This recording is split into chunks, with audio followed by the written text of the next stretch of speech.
Seguimos adelante con nuestra serie del mensaje bíblico acerca de los tiempos del fin. Hoy con la clase de la justicia del Rey venidero. Vamos a ir a nuestra introducción que nos dice cómo el mundo pide un gobierno que traiga paz mundial. Pero debido a la oscuridad espiritual que trae el pecado a los corazones, la humanidad será engañada cuando venga el anticristo.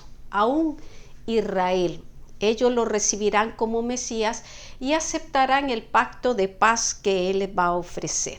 Los hijos de Dios tenemos la luz del Señor y su palabra, que ella es lámpara a nuestros pies y lumbrera a nuestro camino, nos dice el Salmo 119, 105, esto para no ser engañados. En esta clase, a través de Isaías, de Jeremías y de Hebreos, repasaremos algunos rasgos del carácter justo del Rey. Cristo reinará en esta tierra desde Jerusalén por 1000 años y lo hará con justicia. Dominará rectamente, algo no visto en los gobiernos humanos desde la caída del hombre. Vamos a ir a nuestro primer punto donde nos dice cómo el trono de Cristo será de juicio y de justicia. El punto A dice cómo el rey será israelita y tendrá un nombre admirable. Vamos a estar en el libro de Isaías 9:6, donde nos dice: porque un niño nos es nacido, hijo nos es dado y el principado sobre su hombro, y se llamará su nombre admirable, consejero, Dios fuerte, Padre eterno y príncipe de paz. Ahora vamos a ir desglosando el verso. Vamos a comenzar donde dice que un niño nos es nacido, hijo nos es dado. Este verso nos presenta al Mesías como un hijo de su pueblo. Al describir Isaías al Mesías como un niño, es una tierna imagen de su encarnación. Jesús vino de la tribu de Judá. El contexto de esta palabra es el contexto de este verso es la palabra que Isaías le da a Acaz, el rey de Judá, cuando sus enemigos lo querían atacar y él se niega a pedirle señal de victoria al Señor. Entonces Dios le da la señal del rey que se sentará en el trono de David para siempre. Continúa el verso diciendo que el Señor pondría el principado sobre el hombro del Mesías. Aunque en el tiempo de esta profecía, Ezequías, el hijo de Acaz, era un niño pequeño, la profecía no se refiere a él por los atributos que se describen. Estos atributos son divinos y no los tiene un ser humano. Miremos cuáles son ellos. Uno es, dice, admirable, nombre con que el ángel de Jehová se le presenta a Manoa. Manoa es el padre de Sansón en Jueces 13:18. También dice que él va a ser consejero, con lo cual se describe al único soberano que no necesita consejeros para ejercer bien su gobierno. También se le llama Dios fuerte. Así es descrito en Deuteronomio 10:17 cuando dice: Jehová vuestro Dios es Dios de dioses y Señor de señores, Dios grande, poderoso y terrible. También se le llama Padre eterno, con lo cual recordamos que Él no tuvo principio ni fin, sino es creador de todo y la causa por la que todas las cosas existen, nos dice Hebreos. También se le llama príncipe de paz. Él dará paz a todos los lugares de su dominio. Dice la paz, se traduce del hebreo shalom, que viene de una raíz que significa estar seguro en cuerpo, en mente o estado. También describe la felicidad, amistad y prosperidad. Vamos a nuestro punto B, donde dice que su imperio estará lleno de paz y de juicio y de justicia. Isaías 9:7. Vamos a ir a deletreando este verso parte por parte, donde dice lo dilatado de su imperio, refiriéndose al alcance gradual de sus dominios. Y dice, y la paz no tendrá límite. Eso significa que se extenderá por doquier. Jesús en la cruz derrotó a Satanás y durante el reino milenial del Señor este enemigo estará atado en el abismo, nos dice Apocalipsis 20, el 1 al 3. Así que si Jesús derrotó a Satanás y durante el reino milenial está atado, estaremos en paz. Romanos 12:18 nos dice que es una de las recomendaciones para el creyente. Y si ustedes van al contexto de este verso, él está en medio de un tema que sugiere que nosotros vamos a padecer persecuciones, ofensas y sufrimientos. Vea lo que dice Romanos: si es posible, en cuanto dependa de vosotros, estad en paz con todos los hombres. Es un llamado, pero también es una presencia de Dios en nosotros. El verso 7 sigue sobre el trono de David y su reino. El hecho de que el Mesías sea Padre eterno y a la vez hijo de David fue algo incomprensible para los escribas y los fariseos durante el tiempo de Jesús en la tierra. Pero es en Cristo que serán restauradas las glorias que por siglos perdió el trono de David. Dice, disponiéndolo y confirmándolo en juicio y en justicia. Dice cómo su reino no se caracteriza por el poder ni por el triunfo de la fuerza sobre sus enemigos. Es un reino de justicia y a él solo se puede entrar por medio del Mesías, porque luego él nos imparte esa paz. Dice, y solo puede entrar a través del Mesías. Vamos a leer Isaías 42:21 para respaldar lo que acabo de decir. Jehová se complació por amor de su justicia en magnificar la ley, dice, y engrandecerla. Continúa el verso 7 diciendo, el celo de Jehová de los ejércitos hará esto.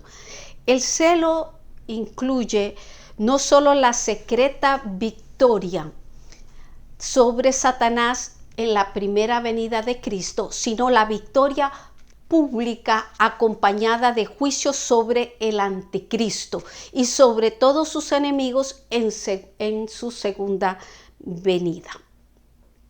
Esto lo puede leer en Isaías 59:17 y también en Salmos 9 del 6 al 8. Hemos llegado al final de nuestro primer punto. Recuerden nuestra frase para ayudar a nuestra mente. Dice, cómo su reino no se caracteriza por él, ni por el triunfo de la sobre sus. Vamos ahora a nuestro segundo punto, donde dice que el rey será conocido como la justicia de su pueblo. El reino tendrá un ambiente de salvación y de confianza. Vamos a irnos de Isaías ahora a Jeremías 23, el verso 5.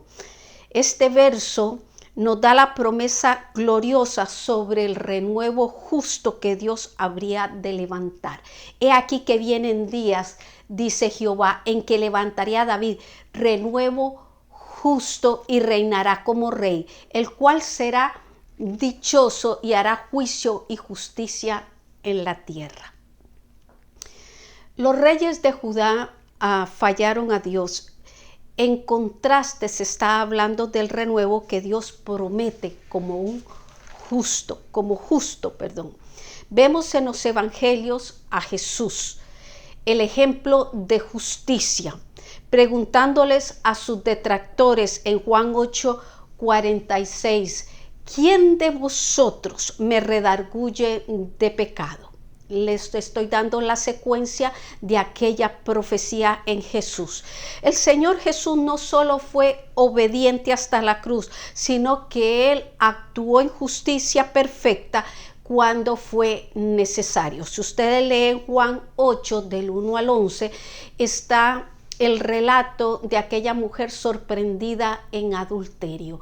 Y van a ver cómo Dios aplicó esta justicia justa. Así que si Cristo lo hizo como cordero expiatorio, que fue lo que hizo en su primera venida, lo hará cuando venga como rey sobre toda la tierra. De hecho, en los creyentes, el fruto del Espíritu Santo es la evidencia de Cristo en nosotros. Vamos a ir al verso 6. En su día será salvo Judá e Israel, habitará confiado, y este será su nombre, con el cual le llamarán Jehová, justicia nuestra, hablando de ese rey venidero. Promete, en este verso promete salvación a Judá y habitación de confianza para todo Israel. Durante el reino que está por venir, no habría peligro que los enemigos atacaran o afrenten al pueblo. Así que si nosotros lo vemos para nosotros ahora, cada hijo de Dios experimenta esa paz que es fruto de la salvación. Porque si usted ve, promete salvación a Judá, pero una habitación segura para Israel. Así que en ese reinado que Él va a hacer no habrá peligro, porque Él mismo defenderá, Él mismo lo hará, de que los ataquen a aquel pueblo. Pero nosotros ahora estamos como pueblo de Dios. Así que nosotros también, como fruto del Espíritu, estamos confiados y salvos en Él. Así que también estamos disfrutando de esa paz. Dice, para la Biblia,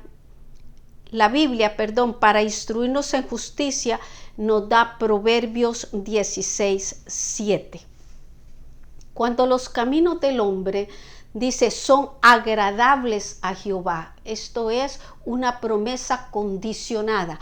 Aún a sus enemigos hace estar en paz con Él. Por eso dice que la Biblia, para instruirnos, para enseñarnos en la justicia, en la siembra y la cosecha. Si mis caminos son agradables delante de Jehová, aún a mis enemigos hago estar en paz. También agrega que el nombre por el que se reconocerá al rey es Jehová, justicia nuestra. Este nombre, de esta manera, es un extracto del Evangelio.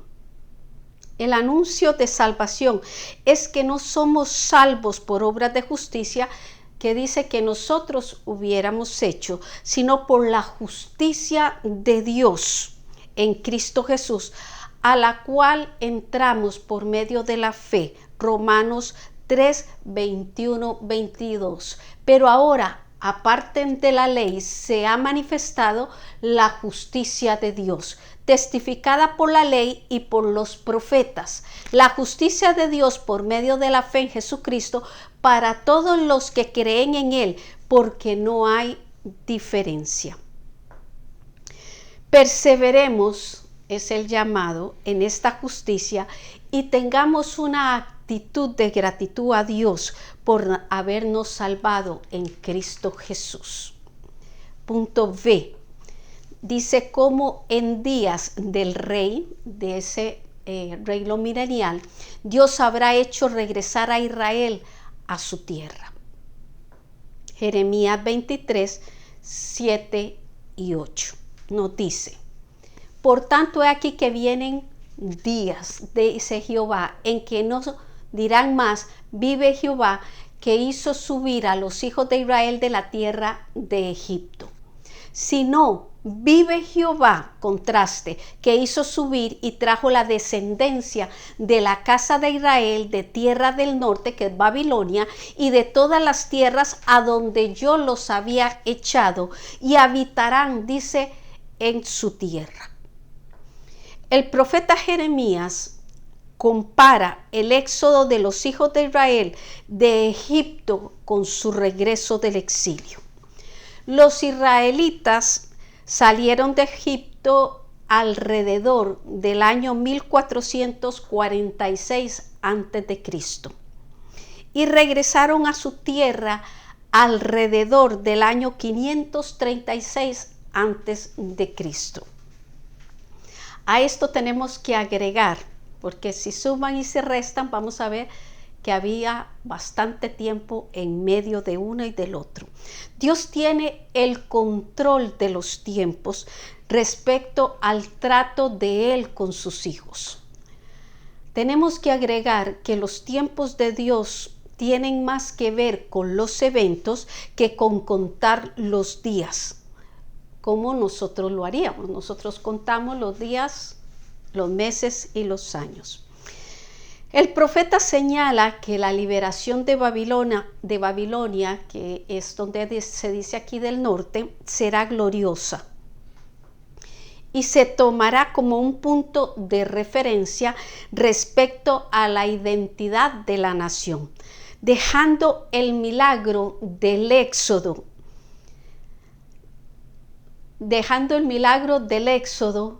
pequeño a la par del regreso del exilio, de los que el Señor dispersó por diferentes tierras. Veamos por qué, lo voy a ampliar lo que acabo de decir.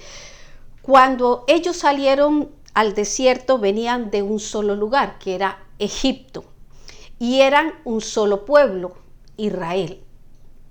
Pero cuando el Señor haga retornar a los cautivos, para ir en la secuencia del cumplimiento de esta profecía, ya serán dos pueblos, Israel y Judá, porque acuérdese que en los tiempos de Salomón se dividió el reino.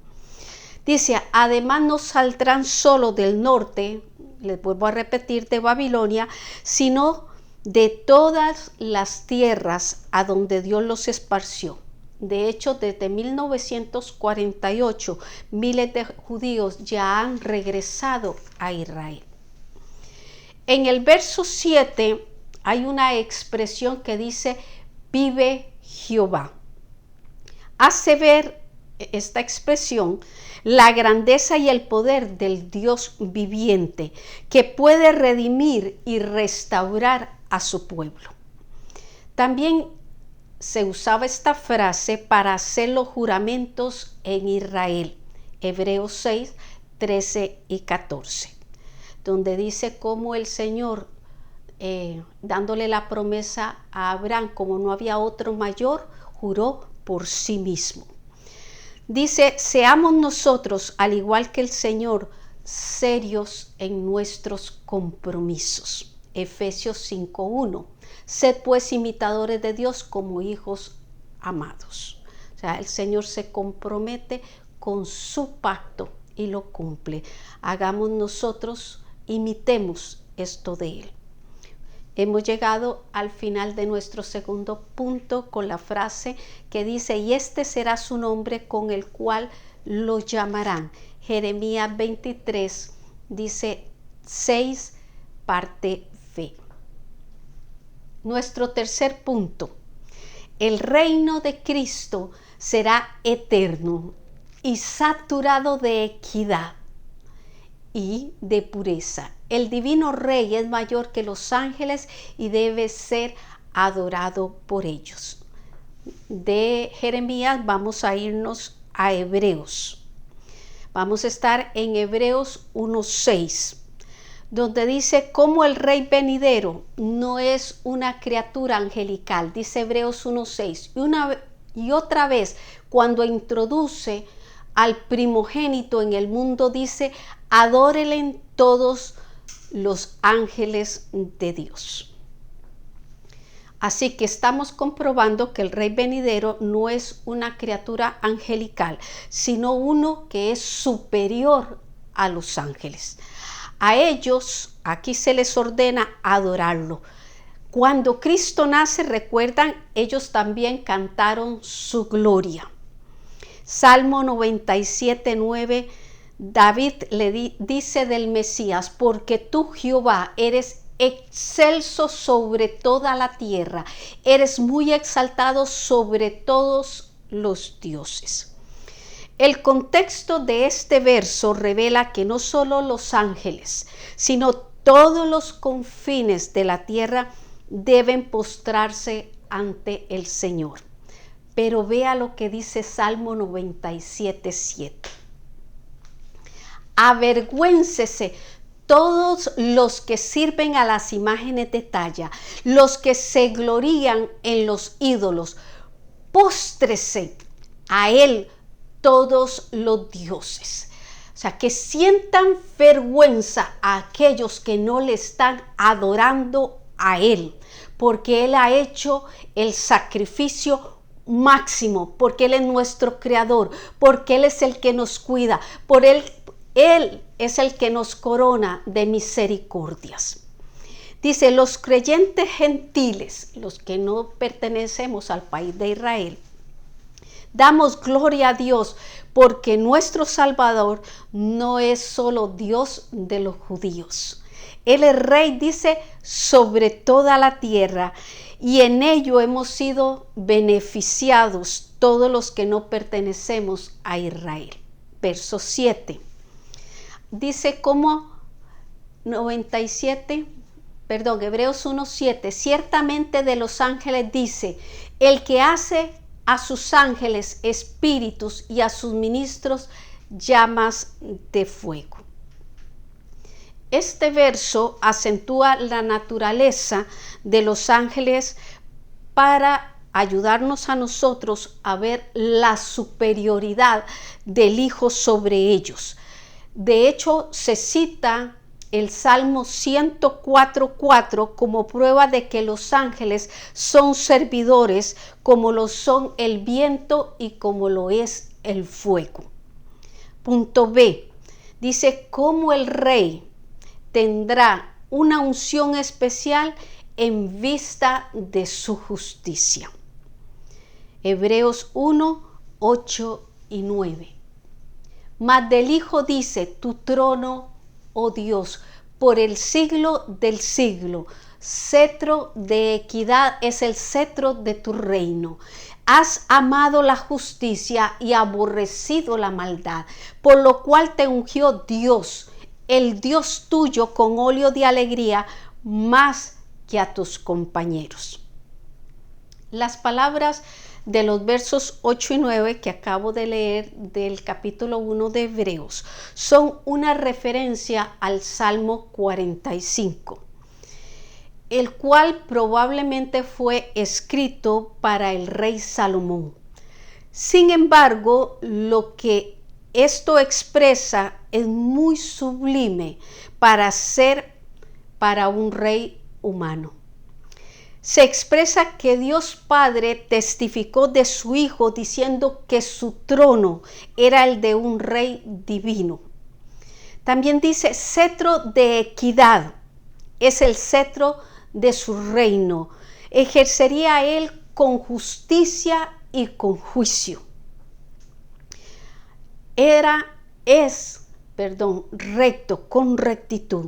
El propósito era mostrar a Cristo superior a los ángeles, porque no es lo mismo ser mensajero que ser Dios mismo sentado en el trono.